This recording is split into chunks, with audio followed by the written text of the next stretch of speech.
Well, howdy there, neighbor, and welcome on back to the Deep Dive. Glad to be here. We're broadcasting right here from our little slice of heaven in Overton County. That's right. Today, we're fixing to chew on something a bit different, something that might just open your eyes a little wider. Yeah, it's pretty interesting stuff.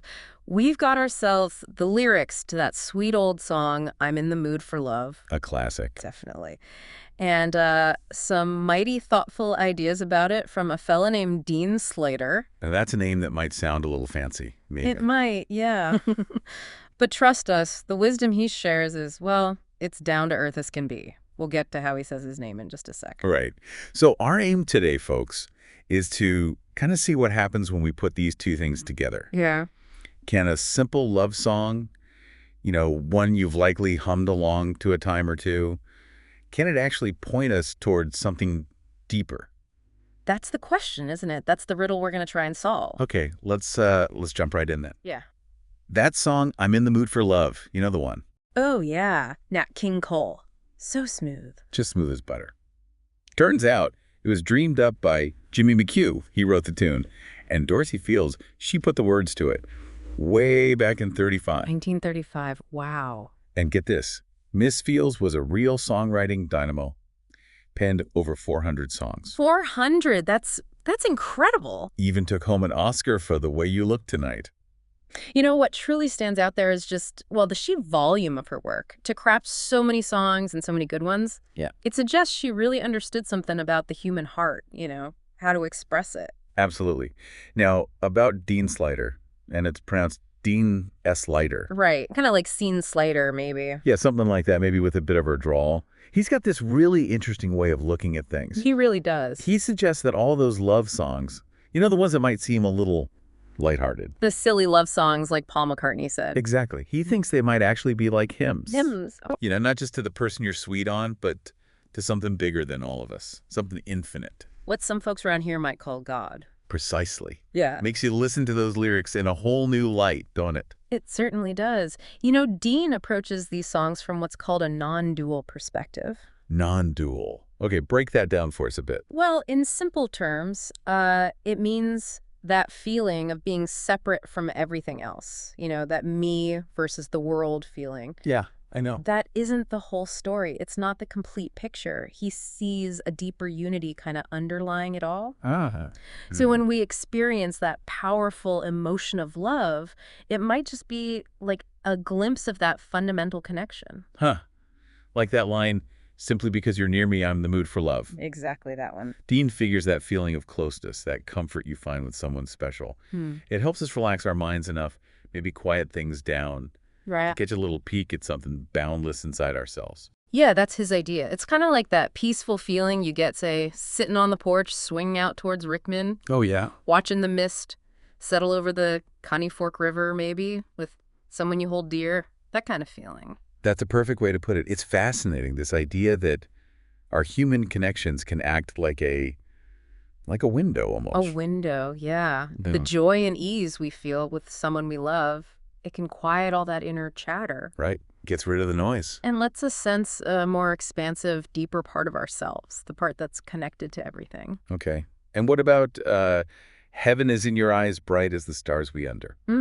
That's a beautiful line. It is. Sounds kind of like something you'd maybe hear at a Friday night singing down at the community center, right? A bit grand. It does sound grand, yeah.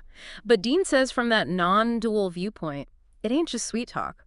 He believes that deep down, that heaven, that limitlessness, it's actually within each and every one of us. Inside us. Inside us, yeah. So when you look into somebody's eyes, it's like that infinite part looking right back at the infinite part in you. Wow. Like one thing looking at itself. One and the same, looking at itself, exactly. This really makes you ponder the nature of what's real, doesn't it? It surely does. That non-dual idea suggests that the separateness we often feel, the boundaries we draw between ourselves and others. Yeah, me versus them. Right. They're more like a way our minds work than the ultimate truth of things. Okay. So when the song talks about heaven in your eyes, it's not just a pretty phrase. It hints at that fundamental unity we all share. Now, the song takes a little turn in the middle there. Gets a bit real. It does, yeah. Why stop to think whether this little dream might fade? Right. Dean points out that's like a little dose of how things really are. Everything changes, don't it? Nothing sticks around forever. Nope. The Buddha even talked about how all composites are temporary. Mm-hmm. Anything made up of parts? It'll eventually fall apart.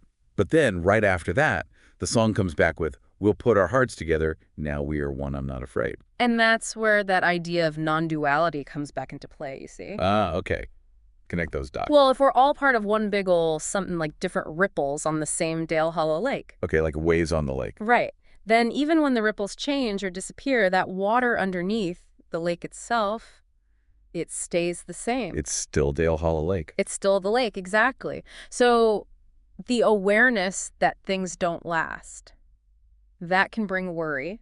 Sure can. But when we connect that to this idea of a deeper shared reality, that worry starts to, well, it loses its grip. Okay. The individual ripple might disappear. But the lake remains, that coming together, becoming one in the song. Yeah. That signifies recognizing that constant underlying unity, something we can always return to. I like that. And that last bit, if there's a cloud above, if it should rain, we'll let it. What's Dean make of that? He sees that as a sign of just letting things be, acceptance. Just letting it rain. Letting it rain. Once you recognize that deeper connection, those everyday ups and downs, the little squalls of life, they don't rock you quite as much. You got thrown off course so easily. Exactly. You ain't just trying to get in the mood for love anymore. You kind of realize that at your core. Yeah. You are love itself. Wow. That's a shift. It points to a real shift in how we see things, yeah. Moving away from needing outside stuff to make us happy or feel loved. Right, needing someone else to love. And Chord's recognizing an inherent state of love and connection right inside ourselves when you understand that your fundamental nature is love. Then the clouds and rain. The temporary moods, the outside events, they just have less power to disturb your inner peace. Now here's where it gets real interesting to us folks who just love a good tune. Mm-hmm. It's amazing to think about all the different folks who've sung this song over the years. Julie London. Fats Domino. Billie Eilish, even. Yeah, and Brian Ferry did it with a rumba beat, apparently. Get out, rumba beat. That's what I hear. But Dean himself, he kind of leans towards Nat King Cole's version. Can't blame him there. It's iconic. It really is. Might be worth putting it on the record player again, you know? With these thoughts in mind. Absolutely. Listening to it through this non-dual lens, like you said. Yeah. It can reveal layers of meaning you might not have noticed before. For sure. The heartfelt emotion's still there. Definitely. But it takes on something deeper almost. Spiritual, maybe. Yeah. Well, wouldn't you know it? Who'd have thought a simple love song could take us down such a thought-provoking path? It's amazing, isn't it? It makes you wonder what other everyday things around us here in Overton County might hold a deeper meaning. Right. If we just paused a spell to consider them. It truly does. And when you step back and look at the bigger picture, this whole discussion just highlights how even the seemingly ordinary parts of life, they can offer profound insights if we're willing to look beyond the surface, you know. Consider new ways of seeing. Now, this here is something I reckon you good folks right here in Overton County are just the kind to understand. Mm-hmm. Connects right here. We've been talking about this idea of unity, this one ocean hood, as Dean puts it. One ocean hood. I like that. Ain't that what our community here in Livingston and across the county is all about, really? You could sure say that. Look around you neighbors, helping neighbors after a storm, folks pitching in down at the fairgrounds. The friendly faces you see down at the Piggly Wiggly. Exactly. Maybe seeing that little spark of something deeper in each other. Maybe that's a way to strengthen those bonds. Yeah, to remember we're all connected, right here in this beautiful corner of Tennessee. What resonates there is the practical side of it all. How it applies day to day. It's not just some fancy idea up in the clouds. It has real meaning for how we interact with each other right here. Right here in our community. So our remarkable call to action for you today, folks, is this. All right, let's hear it. Next time you're chatting with a neighbor over the fence, maybe out in Birdstown, or lending a hand down at the senior center, maybe over towards Cookville Way. Okay. Or even just waving to someone as you drive down Highway 111. Yeah. Try to see that little bit of heaven in their eyes. Yeah. Just for a second. See that deeper connection. It might just change how you see things. And maybe, just maybe, make our little part of the world a little brighter. One friendly look at a time. Right here in Overton County. You know, that raises the powerful question for each of you listening. How might our interactions shift? Yeah. If we truly recognize the inherent worth and deep connection we share with everyone we encounter. Something to think about. Definitely something to chew on. Yeah. Well, folks, if you enjoyed this little deep dive into a familiar tune, Hope you did. be sure to hit that like button, maybe leave us a comment down below, Let us know what you think. and subscribe so you don't miss our next exploration right here on The Deep Dive.